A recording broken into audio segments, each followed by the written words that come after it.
भाई कोई हमको खेलेगा फ्री फायर मारो ना इनके फट में लगा लो लागू चिंता नहीं जादू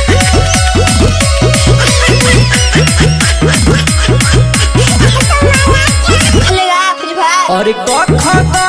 लिखे नहीं जाने पढ़ाई कर हो खता बेकार हमको फिर लिखे नहीं जाने पढ़ाई कर हो खता बेकार और फ्री फायर खेलता ये भौजी छोटा कालई कहवा तोहार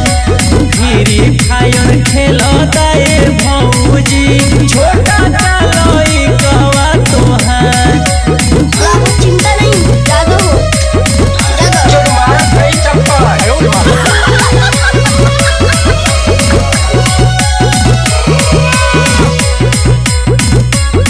जो हमको फिर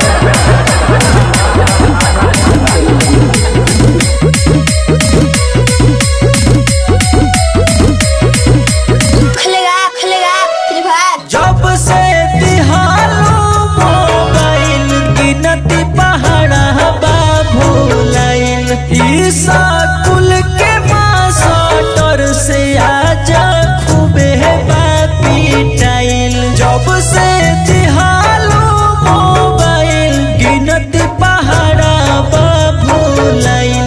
ईसा कुल के मास्टर से आजा खूबे बापीटाइल हमको साथ खेलेगा ना फ्री फायर उसको हरा दूंगा बेकारों से चाहिए चकोरे कबू नहीं मानता है बेकारों से चाहिए चकोरे कबू नहीं मानता है फ्री फायर खेलता है भौजी छोटा कालई गवा तोहार फ्री फायर खेलता है भौजी छोटा कालई गवा तोहार लागू चिंता नहीं जादू